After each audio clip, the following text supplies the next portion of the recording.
It's strange how things creep up on you. How the life you thought was yours can twist and turn until it becomes unrecognizable. That's what my marriage to her felt like, a slow erosion. I couldn't pinpoint the exact moment it began, but the cracks were there long before I ever noticed them. It started with sly remarks, the kind you could brush off if you weren't paying attention. "You call this fixed?" she'd mutter after I'd spent hours repairing a leak in the sink. Or, "I should have married someone who could actually handle this stuff." At first, I thought it was just her way of venting. Everyone gets frustrated, right? But then the comments became sharper, more targeted. She had this habit of muttering under her breath when she thought I wasn't listening. "Useless," she'd say, just loud enough for me to hear.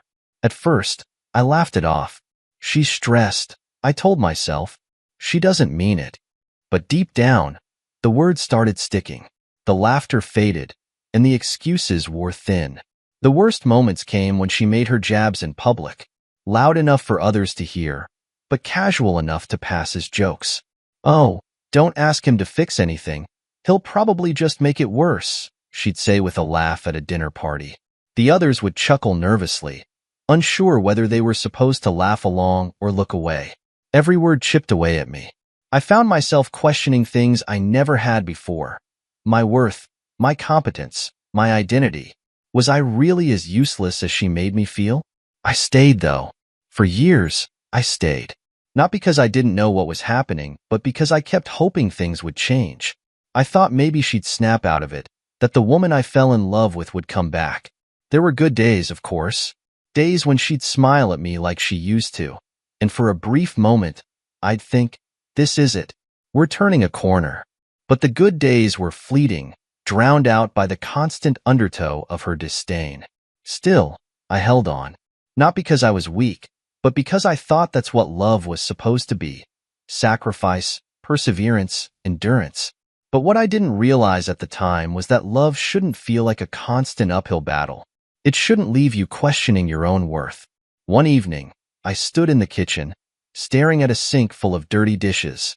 She had stormed out earlier after another argument, this one about something as trivial as the way I folded the laundry. As I scrubbed the plates, her words echoed in my mind. "You can't even do the simplest things right. What good are you?" I gripped the edge of the counter, my knuckles white. The words weren't new, but for some reason, they hit differently that night. I looked around the house, the place we had built together, and felt a wave of emptiness. For years, I had been shrinking myself to fit into her version of our life. And for what? To be met with insults and disdain? That night, I made a decision. I didn't act on it immediately. There was still a part of me clinging to the hope that things could be salvaged. But a seed had been planted, and it would grow into something I never expected. I went to bed alone that night, listening to the faint hum of the television in the living room where she had fallen asleep on the couch. I stared at the ceiling, feeling the weight of years pressing down on me. I wasn't sure what the future held, but I knew one thing for certain. Something had to change. It's funny how moments that define your life can sneak up on you without warning. For me, it was a Tuesday night, one that started like any other. The house was silent except for the soft hum of the ceiling fan, and the faint glow of the streetlights spilled through the curtains. I was half asleep when I noticed something strange. The bed felt emptier than usual. Her side of the bed was cold. At first, I thought maybe she was in the bathroom or downstairs, but when I glanced at the clock, 3:12 a.m., the reality of it started to settle in. I got up, moving through the house in the kind of half-awake haze you get when something doesn't feel right.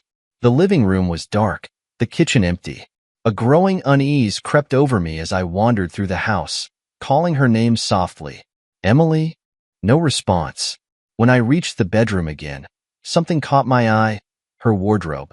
It was half empty, hangers swaying slightly from the motion of the closet door left ajar.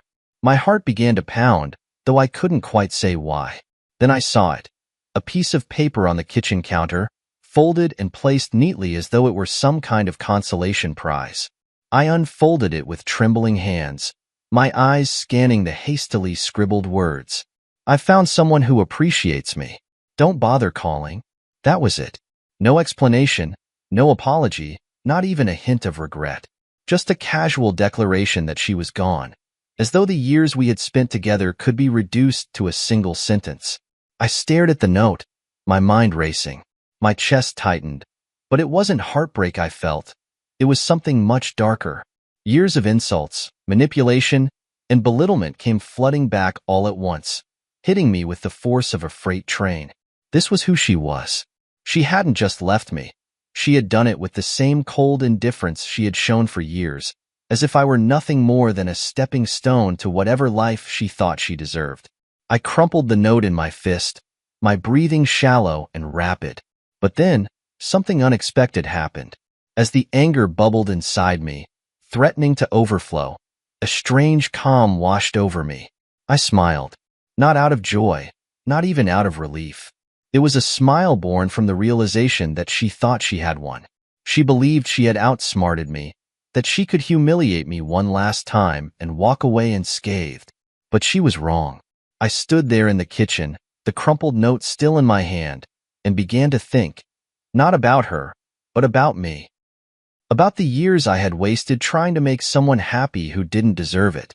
About the man I had been before her, the man I wanted to be again. She had walked out of my life, but she hadn't taken everything. Not yet. That night, I didn't cry. I didn't shout or break anything. I didn't text or call her, as much as my instincts screamed at me to demand answers. No, I simply went back to bed, lying there in the silence of the life she had abandoned. And for the first time in years, I felt something I hadn't expected, clarity. This wasn't just the end of our marriage. It was the beginning of something new. She thought she had left me in the ashes, but she had no idea that I was already planning to rise. As the first rays of sunlight crept through the window the next morning, I knew what I had to do. She had made her move. Now it was time for me to make mine. The morning after Emily left, I sat at the dining table with my coffee, staring out the window as the world outside began its day. The faint hum of life carried on as if nothing had happened, but inside me, something had shifted. The anger I had felt the night before was still there, simmering beneath the surface, but now it had focus. I wasn't going to let her walk away from this unscathed. After finishing my coffee, I grabbed a notepad and started making a list. First, I jotted down every asset we owned, the house, the car, the accounts, everything. As I wrote, I realized just how much of it was tied to my name. The house? Bought with my money. The car? Registered under me. The joint account? Funded mostly by my income. She had underestimated me, thinking she could walk out and take everything. But I had built this life, and I wasn't about to let her destroy it. The first call I made was to my lawyer. He had handled a few minor legal matters for me over the years, but this was different. I explained the situation, laying out every detail, her departure, the note, the years of mistreatment. She left the house, and there's no formal agreement about splitting assets? He asked, his voice calm and professional. None, I replied. He chuckled softly. That makes things a lot easier. Let's freeze the accounts and secure your assets immediately. She won't be able to touch anything without your approval. The thought of her trying to access the money, only to find it out of reach, sent a wave of satisfaction through me. The next call was to my financial advisor. He was a no-nonsense kind of guy, the type who saw everything in terms of numbers and outcomes. Transfer as much as you can into a separate account, he advised. Something she can't access. And if she has any cards tied to your accounts, cancel them. By the end of the day, the joint account was frozen, the car keys were in my pocket, and every significant asset we owned was under my control. She had no idea what was coming, but I didn't stop there. I began compiling evidence. Copies of her spending habits, records of her constant withdrawals, and even messages she had sent me over the years that hinted at her disdain. If she wanted a fight, I was arming myself for battle. That evening, I sat in the study, surrounded by papers and files, when my phone buzzed. It was an email notification. Opening it, I saw her name attached to a transaction, a deposit into a luxury apartment complex downtown. My jaw tightened as I read the details. She had taken my money, walked out on me, and already secured a place to live. So, that's where she'd run off to. I leaned back in my chair, a grim smile spreading across my face. She thought she was starting a new chapter, building a life with the someone who appreciates her. What she didn't realize was that her new life was built on a foundation I could easily shake. I spent the rest of the night researching, making calls, and laying the groundwork for the next phase of my plan. If she wanted freedom, I would give it to her, but not in the way she expected. By the time I went to bed, the anger that had consumed me was replaced by something colder, sharper. This wasn't about lashing out or getting even. It was about reclaiming control. She had underestimated me, but she was about to learn just how wrong she was. The next day, armed with the information I had gathered, I began to pick apart the facade of her new life. It wasn't difficult to track her movements. People like Emily are creatures of habit. Her expensive tastes and need for constant validation left trails that were easy to follow. Through a few discreet calls, I confirmed what the email had hinted at. She had rented a luxury apartment in one of the most exclusive parts of the city. The deposit, of course, had come from our joint account before I froze it. She must have thought she had played her cards perfectly, that she'd waltz into a new life with no consequences. But life doesn't work that way. I dug deeper, learning that the lease on the apartment wasn't fully paid up front. She had made an initial deposit to secure the place, but the monthly payments would be her responsibility. A luxury apartment like that? It wasn't cheap, and she didn't have the resources to keep up with it, especially not after I froze her access to our finances. With one phone call, I ensured the inevitable. The property management office was more than happy to cooperate when I explained the situation. Technically, the deposit was made using funds that were legally mine. I filed the necessary paperwork, and within hours, the lease was voided. By the time the dust settled, the apartment wasn't hers anymore. That evening, I sat on the couch, savoring the quiet satisfaction that came with knowing her so-called new beginning was already unraveling. I pictured her returning to the apartment, confident in her fresh start, only to find herself locked out with nowhere to go. The thought made me chuckle. The next morning, I received an email notification from the car loan company. She had tried to make a payment but couldn't, because the car was no longer under her name. I had taken care of that the same day I froze the accounts. I pictured her standing in the parking lot, staring at the empty space where her car should have been. It wasn't difficult to imagine her frustration, the way she'd stomp her foot and curse under her breath. But the best part? I didn't need to lift a finger to see her suffer. She had set herself up for failure, and I had simply given her a nudge. By mid-afternoon, the phone call started.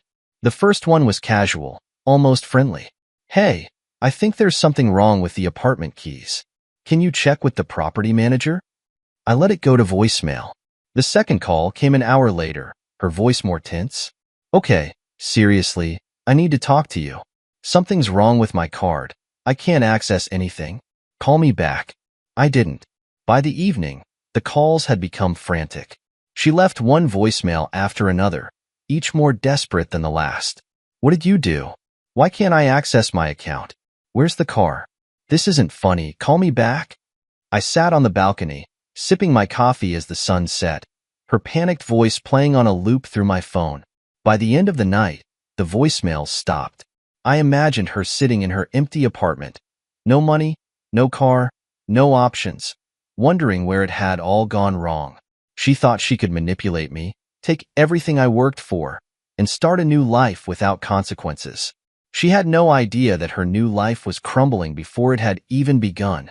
The wheels of justice were turning, and I was in the driver's seat. The next morning started with a string of missed calls. Emily's name lit up my phone repeatedly, each one more insistent than the last. I didn't bother answering. By now, she'd realized her house of cards had come crashing down, and she was scrambling to understand what had happened. Mid-morning, the calls stopped. I expected her to show up at the house, pounding on the door and demanding answers. But she didn't. Instead, I received a text. "We need to talk. Now." I didn't respond. For the first time in years, I felt completely in control. The power dynamic had shifted, and she was no longer calling the shots. I wasn't going to let her manipulate me with apologies or excuses. She thought she could humiliate me, take my resources, and walk away unscathed. She was wrong. Around lunchtime, my phone buzzed again, this time with an unknown number. Curiosity got the better of me, and I answered, "Hello? Where's the car?" Her voice snapped on the other end, sharp and angry. I couldn't help but smile. "Emily," I said calmly, "good to hear from you." "Don't play games with me," she hissed. "Where's the car? And why can't I access the account?" I leaned back in my chair, enjoying the moment. "The car's no longer under your name. As for the account, it's been frozen. You don't have access to any of it anymore." The line went silent for a moment before she let out a bitter laugh. "You're kidding, right? You can't do this." "Actually, I can," I replied. "You see, everything you thought you were entitled to, the car, the money, the apartment, all of it was tied to me. And now it's out of your reach." Her tone shifted, her anger replaced by desperation. "You don't understand. I need that money. I've got bills to pay. The apartment isn't yours anymore," I interrupted. "The lease has been voided. You'll have to figure something else out." Her voice cracked. "You can't just leave me with nothing." I let out a humorless chuckle. "Nothing? Emily, you left me with nothing a long time ago. No respect, no trust, no love. You made your choice. Now you get to live with it." Before she could respond, I ended the call. That evening, as I sat on the balcony with a glass of whiskey, I imagined her pacing her now empty apartment, wondering where it had all gone wrong. She had been so sure of herself, so confident that I would roll over and let her take everything. But she had underestimated me, and now she was reaping the consequences. The calls didn't stop, of course. Over the next few days, she tried every tactic: anger, pleading, even guilt. But I didn't answer. Instead, I focused on myself, relishing the freedom of a life unburdened by her constant manipulations. It wasn't just about revenge anymore. It was about reclaiming my identity, my dignity, and my future. For years, she had chipped away at my confidence, making me feel small and insignificant. But as I sat in the quiet of my home, with her chaos finally out of my life, I realized something important. I wasn't the weak, useless man she had tried to convince me I was. I was stronger than she ever gave me credit for. The weeks that followed felt like a breath of fresh air. For the first time in years, I didn't wake up with the weight of Emily's insults or manipulations hanging over me. The house was quiet, peaceful even, and I began to realize just how much of myself I had lost in the chaos of our marriage. I channeled my energy into rebuilding, not just my life, but myself. I threw myself into work, taking on projects I'd been putting off for far too long. My colleagues noticed the change almost immediately. "You seem different," one of them remarked during a lunch meeting. "More confident." It was true. Without Emily's constant negativity dragging me down, I felt like a different man. One evening, as I sat scrolling through listings for new homes, I stumbled upon a penthouse I had admired for years. It was sleek, modern, and perched high above the city, a symbol of everything I wanted in this new chapter of my life. I had dreamed of living in a place like that once, but Emily had always dismissed it. "You could never afford something like that," she'd say, her tone dripping with condescension. But now, without her holding me back, the possibility felt within reach. The next morning, I scheduled a viewing. Walking into that penthouse felt surreal.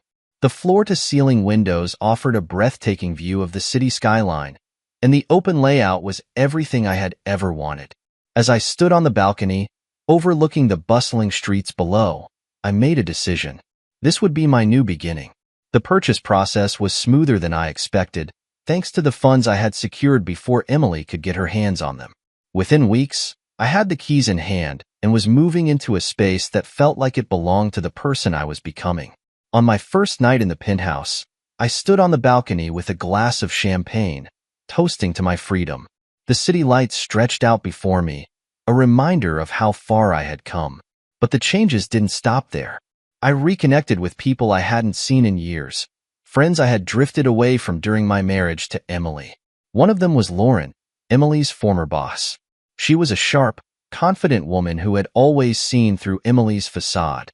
"I always told you," she said with a smile when we met for dinner one evening, "you're smarter than she gave you credit for." Her words stuck with me.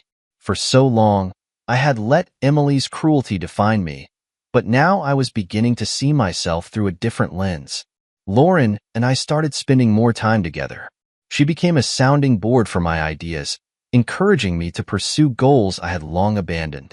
She even suggested I consider a business venture I had once dismissed as unrealistic. "You're free now," she said one evening, raising her glass in a toast.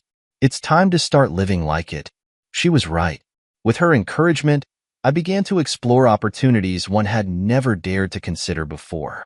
Each step felt like a reclamation of the person I had once been, the man I had buried under years of Emily's insults and manipulation. Every now and then, I'd hear about Emily through mutual acquaintances. Apparently, she was struggling to adjust to her new reality. Her luxury apartment was gone, her lover had disappeared, and her friends had grown tired of her constant complaints. But I didn't dwell on her downfall. My focus was on the future, on building a life that reflected the man I was becoming. By the time the sun set on my first month in the penthouse, I felt like I had risen from the ashes of my marriage. Emily's betrayal had hurt, but it hadn't destroyed me. If anything, it had shown me just how strong I could be. As I stood on the balcony that night, the city lights twinkling below, I realized something important. I wasn't just moving on. I was thriving. The first time I saw her again, it was raining. A storm had rolled in unexpectedly, soaking the streets and turning the world into a blur of gray and silver.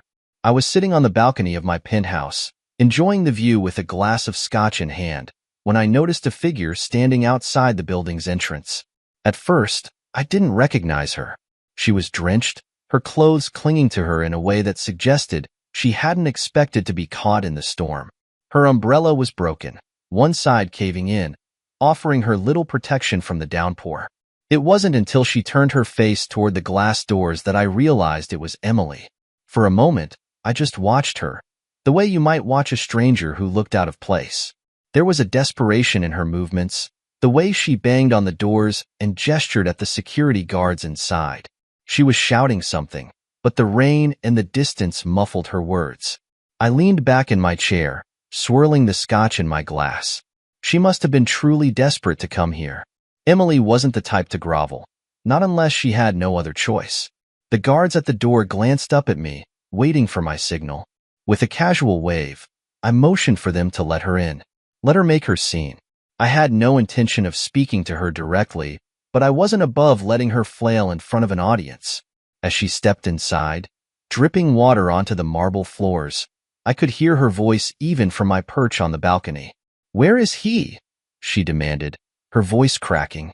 "I need to talk to him. He'll understand." The guards tried to calm her down, suggesting she leave or call instead, but she wasn't having it. She pushed past them, heading for the elevator.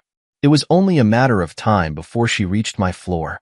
I stayed where I was, waiting for the inevitable knock. When it came, it wasn't tentative or polite. She pounded on the door with both fists, shouting my name. "Let me in, please. I just need to talk." I stood slowly, setting my glass down and making my way to the door. When I opened it, she was standing there, a bedraggled mess. Her mascara had run, leaving dark streaks down her cheeks, and her hair was plastered to her head. She looked like a shadow of the woman who used to sneer at me from across the dinner table. "What do you want, Emily?" I asked, my voice cold and measured. She blinked at me, momentarily thrown off by my calm demeanor. I need your help," she stammered, wringing her hands together. I raised an eyebrow, leaning casually against the doorframe. "My help? That's rich, coming from you." Her eyes darted around the hallway, as if searching for something to anchor herself to. "Look, I know I've made mistakes," she said, her voice trembling, "but things have gotten bad. The apartment is gone. My accounts are empty, and Daniel left me." Her voice cracked on his name, and for a fleeting moment, I almost felt sorry for her. Almost. "Why are you here, Emily?" I asked again, my tone sharper this time. I thought maybe we could talk," she said, tears welling up in her eyes. "I know I hurt you, but we were married once. Doesn't that mean anything to you?" I laughed, a short, humorless sound that echoed through the hallway. "It meant something to me, but clearly it didn't mean much to you. You threw it away, remember? She flinched, her hands dropping to her sides. I made a mistake, she said, her voice barely above a whisper. A mistake? I repeated, my voice rising. Emily, you didn't just make a mistake. You humiliated me, lied to me, stole from me, and left me for someone else. That's not a mistake. It's a pattern. Her tears spilled over then, and she reached out as if to touch me, but I stepped back. Please, she begged, her voice cracking. I don't have anyone else. I don't know what to do. Not my problem, I said, crossing my arms. You made your bed. Now you get to lie in it. She sobbed openly now, her shoulders shaking as she crumbled in front of me. You don't understand, she said, her words barely coherent. I've lost everything. I don't even have a place to stay. I felt a pang of something, pity, maybe, but I quickly pushed it aside. Emily was a master manipulator, and I wasn't about to fall for her act. Go to one of your friends, I said, stepping back into the doorway. Or better yet, find Daniel. Oh, wait, he's gone too, isn't he? Her face twisted in pain, and for a moment, I thought she might lash out. But instead, she sank to her knees, sobbing into her hands. Please, she whispered, her voice so faint I almost didn't hear it. Just help me. I stood there for a moment, watching the woman who had once taken such pleasure in tearing me down. She had been so confident, so sure of herself. And now, she was nothing more than a broken mess on my doorstep. But I felt nothing. Goodbye, Emily, I said, closing the door firmly behind me. Her cries echoed faintly through the door, but I didn't open it again. Instead, I returned to the balcony, picking up my scotch and taking a long sip. She had made her choices, and now she was facing the consequences. I wasn't going to save her from herself.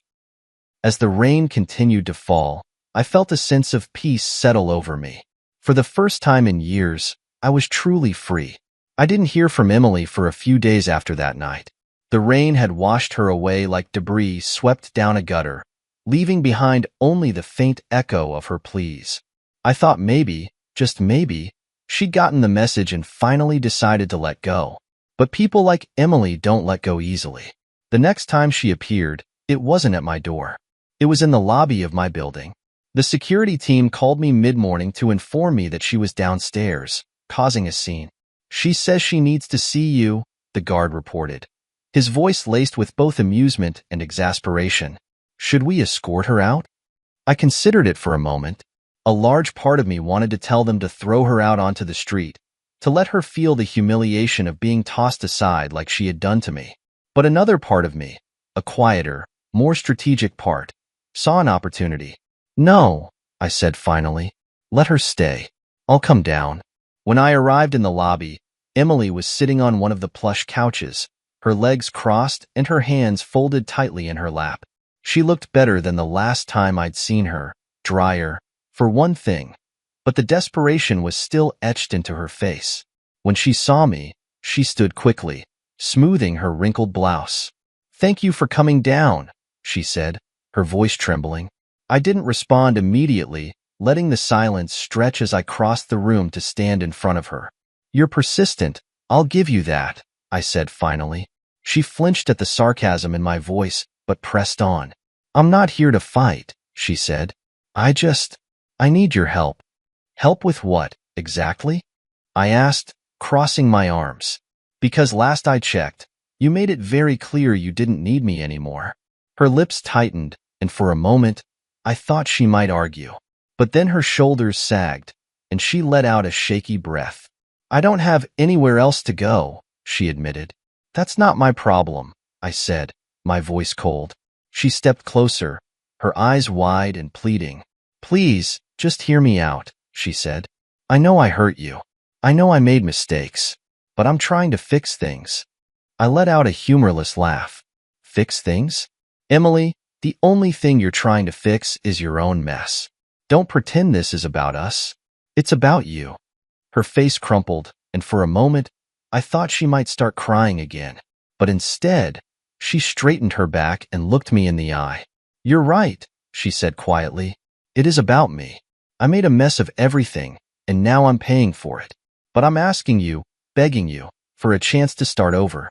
Her words hung in the air, heavy with desperation. And for a brief moment, I considered it. Not because I believed she deserved another chance, but because I wanted to see how far she was willing to go. Start over? I repeated, my voice laced with mock curiosity. And what does that look like, exactly? You moving back in here? Sharing this life with me again? Pretending everything you did never happened? She shook her head quickly. No, I don't expect that. I need a place to stay, a little help getting back on my feet. That's all I'm asking for. And why should I help you? I asked, my voice sharp. Give me one good reason why I should lift a finger for you after everything you've done. Her mouth opened, but no words came out. She looked down at her hands, twisting her fingers together as if searching for the right answer. I can't, she said finally, her voice barely above a whisper. I took a step closer, leaning down slightly so our faces were level. That's right, I said, my voice low and cutting. You can't, because there is no reason. You made your choices, Emily. You burned every bridge you had, and now you're standing in the ashes, wondering why no one's coming to save you. Tears welled up in her eyes, and she blinked rapidly, trying to keep them from falling. I'm sorry, she whispered. Sorry doesn't fix anything, I said. You want to talk about starting over? Fine, start over. But you're going to do it without me. Her shoulders slumped, and she let out a shuddering breath. I understand, she said finally. I watched her for a moment, studying the woman who had once taken so much pleasure in tearing me down. She had thought she could control me, manipulate me, break me. And now here she was, broken herself, with nothing left to bargain with. I'll tell the guards to let you stay for a few minutes, I said finally, stepping back. Use the time to dry off and figure out where you're going next. But after that, you're leaving. And don't come back. She nodded silently, not meeting my eyes. I turned and walked away, heading back toward the elevators. As the doors closed behind me, I felt a strange sense of satisfaction. It wasn't about revenge, not really. It was about justice. For years, I had let her walk all over me, her insults and betrayals chipping away at who I was. But now, the roles had reversed. She was the one begging, and I was the one in control. That night, as I sat on the balcony of my penthouse, the city lights twinkling below, I felt something I hadn't felt in a long time. Closure. Emily was a part of my past, a painful, destructive part, but she was no longer my problem. And for the first time in years, I felt free. The days following Emily's last visit felt like a long exhale after holding my breath for far too long. The intensity of the storm she brought into my life had finally passed, leaving behind a quiet calm I didn't know I needed. For the first time in years, there was no looming shadow of her constant criticisms, no manipulative schemes to navigate. It was just me, my thoughts, and the life I was finally reclaiming. But closure, I realized, doesn't come simply from silence or distance. It comes from understanding, from piecing together the wreckage and making sense of what went wrong. And in Emily's case, the wreckage was substantial. It started with a phone call I hadn't anticipated. One of her old friends, someone I had only met a few times at awkward dinner parties, reached out to me. Anna. I hesitated before answering, but decided to hear her out. Hi, she began, her tone cautious. I know this is probably the last thing you want, but I thought you should know what's been going on with Emily. I leaned back in my chair, already anticipating the drama. What about her? I asked flatly. She's not doing well, Anna admitted. She's been reaching out to everyone, asking for help. Most of us have stopped answering her calls. Well, let's just say she's burned a lot of bridges. I couldn't help but smirk. That's not surprising. What exactly do you want me to do about it? Anna hesitated. Nothing. I just thought you'd want to know. She's been telling everyone that you ruined her life. Ruined her life? I repeated, laughing bitterly. She did that all on her own. I know, Anna said quickly. Look, I'm not defending her. I wanted to apologize. For laughing along at those dinners, for not saying something when I saw how she treated you. We all knew, but no one wanted to get involved. Her words caught me off guard. For years, I had endured those dinner parties where Emily paraded me as her personal punching bag. The way her friends had laughed at her cruel jokes had been almost as painful as the insults themselves. To hear one of them finally acknowledge, it was unexpectedly validating. "Thanks," I said after a pause. "But it doesn't change anything." "I know," Anna replied softly. "I just thought you deserved to hear it. And I hope you're doing okay." "I am," I said firmly. "Better than ever, actually." After hanging up, I sat in silence for a long moment, processing the conversation. It was strange how much lighter I felt. For years, I had carried the weight of Emily's words and the complicit laughter of her friends. But now, it was clear. Their opinions, their laughter, their judgments, they didn't matter anymore. Over the next few weeks, I heard bits and pieces about Emily's unraveling. She had been evicted from the shabby apartment she'd managed to secure after her luxury rental was repossessed. Apparently, she'd overstayed her welcome at a friend's place, leading to yet another burned bridge. The last I heard, she was staying in a rundown motel on the outskirts of the city, scraping together whatever money she could to survive. Part of me wanted to feel sorry for her. After all, this was a woman I had once loved, someone I had built a life with. But every time I thought about extending an olive branch, I remembered the years of insults, the manipulation, the betrayal. Sympathy couldn't erase the damage she had done. Closure came in an unexpected way one sunny afternoon. I was in the lobby of my building, waiting for a delivery, when I saw her again. She didn't notice me at first, her head down as she argued with someone over the phone.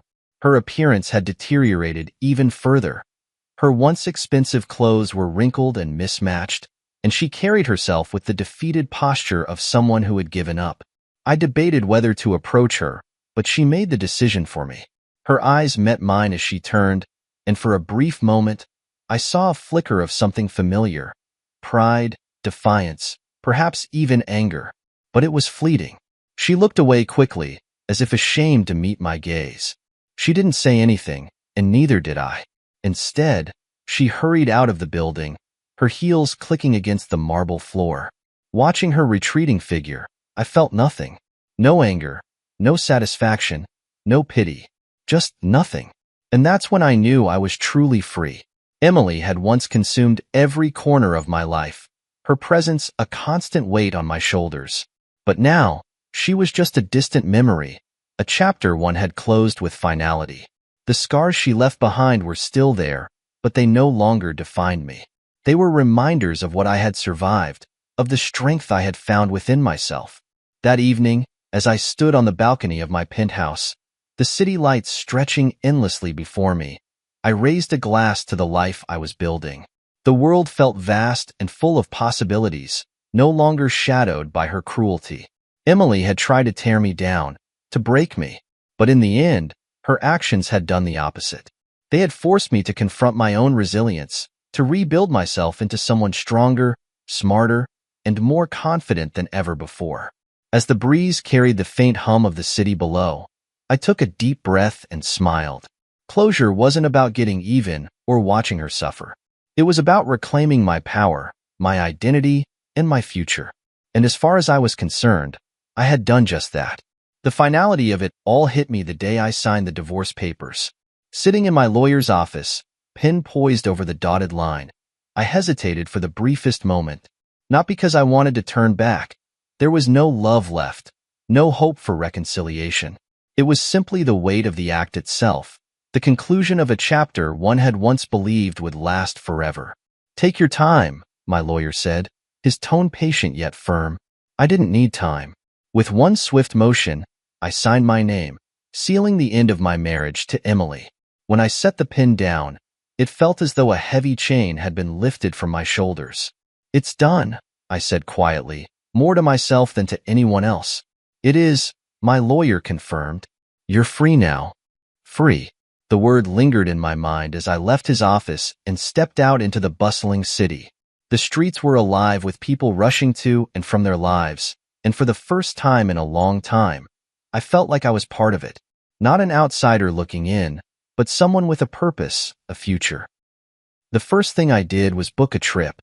Not a vacation, Exactly, more like an escape.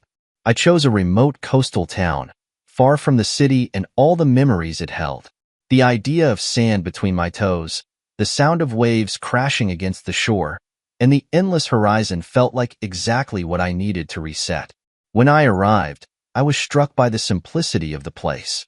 No towering skyscrapers, no bustling streets, just quiet beaches, quaint cottages, and friendly locals. I rented a small beachfront house with large windows that opened to the ocean breeze. Every morning, I woke to the sound of seagulls and the sight of the sun rising over the water. For the first time in years, I allowed myself to slow down.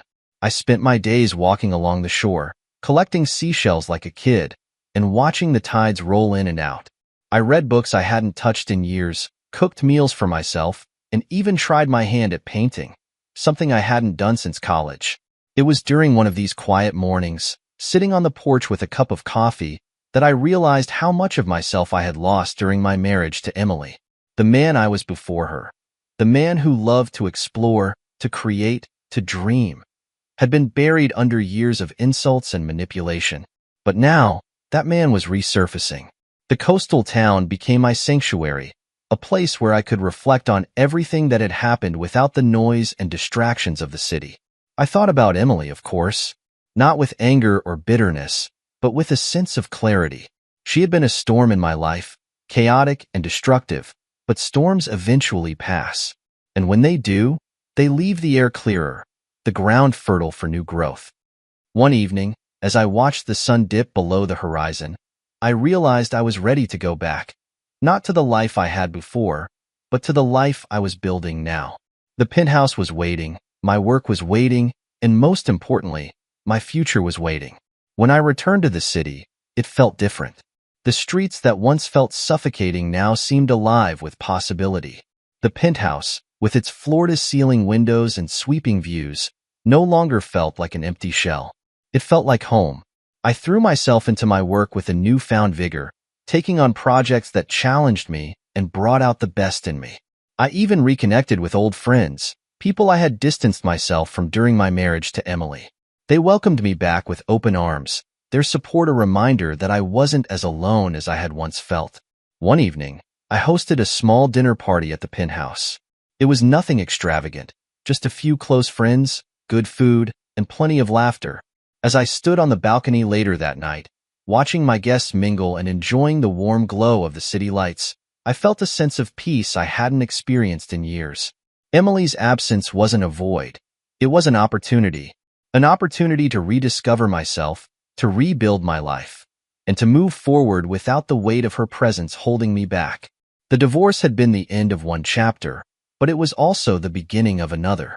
A chapter where I was in control, where I made the rules, and where I refused to settle for anything less than what I deserved. As the night wound down and my friends began to leave, one of them turned to me and said, "You look happy, really happy." "I am," I replied, smiling, and I meant it. Life wasn't perfect. There were still challenges to face, still wounds to heal, but for the first time in a long time, I felt like I was exactly where I was meant to be. As I stood on the balcony, the city sprawling out before me, I raised a glass to the future. Here's to new beginnings, I thought. Here's to freedom.